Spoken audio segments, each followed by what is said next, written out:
Students often ask me how to get from having a few musical ideas to composing the whole piece. The answer is sketching. If the piece is of any size, it's very rare to compose it from beginning to end, and this would require a very experienced composer. Say you have some ideas to start with. These ideas might be single motives, a certain orchestral color, or a certain character. Once you've translated them into actual notes, then the process of sketching begins. By far the most common ideas are short motives.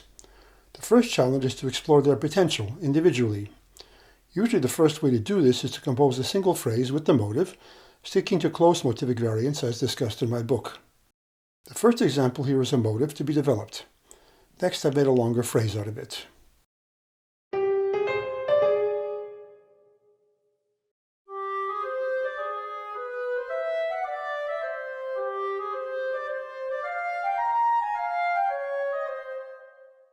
The full phrase has 3 segments which get progressively longer. Obviously, there are many other possibilities, so you would sketch at least 2 or 3 more of them to see which one you prefer. For example, you might try a version where the segments get shorter, or stay the same, or only change at the end. Our first version of this phrase was quiet. If this was an orchestral piece, I'd probably want to try a loud version as well, like this. Or perhaps a playful version. For the playful character, in addition to the basic motive, I started thinking about what kind of orchestral texture would suit it, so I added the pizzicato and the piano parts.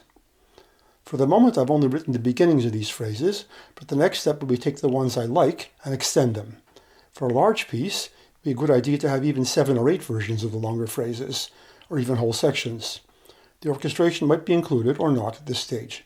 The important thing is to start developing your musical ideas in different ways to explore their potential.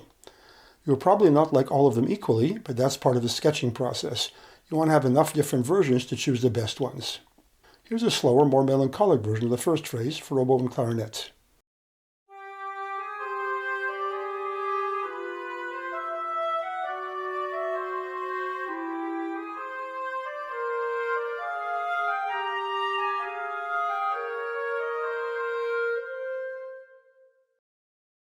It's very useful to try different articulations, different dynamics, different registers, and different tempi when exploring your ideas.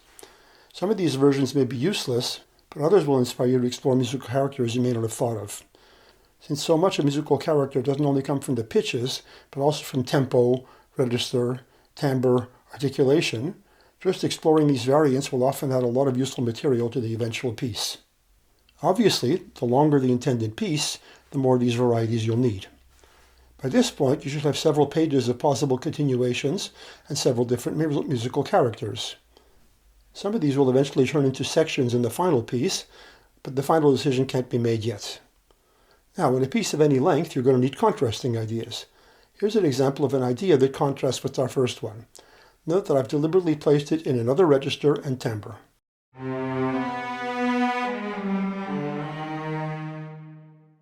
The next step would be to explore this new idea like we explored the first one. Here's a whole phrase.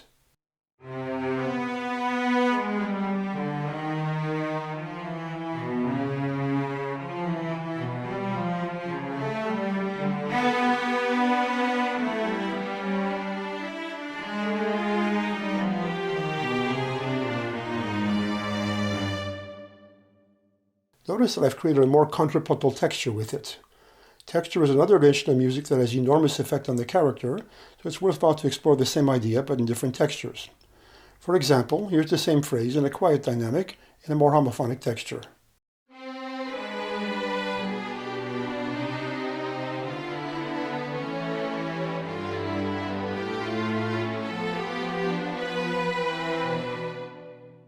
Again, the key is to explore your ideas in various moods and characters, then to develop them a bit to see where they lead. Once you've done this with your initial ideas, the next step is to think of their possible combinations. For example, here are 2 phrases combining the 2 previous ideas.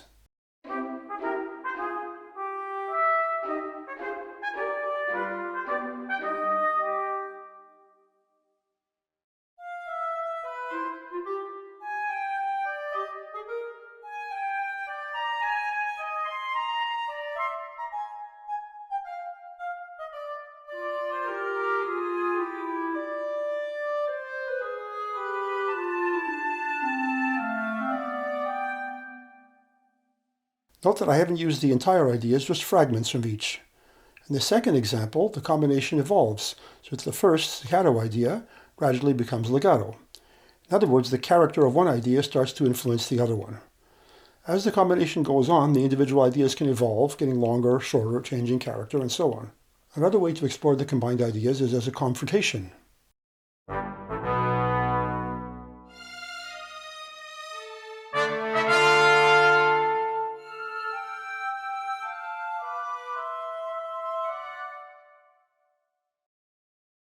Of course, there are many other possible combinations as well. When composing, you want to explore these other combinations, so you can choose the best one. This is rather like thinking about two characters in a novel whose interactions gradually evolve in different ways. In our next lesson, I'll go into more detail about the various ways ideas can interact. The important point here is to spend the necessary time exploring the material rather than just sticking to your first ideas. The more you explore, the more possibilities there'll be for the final piece. A good composer always aims for the best, not just enough.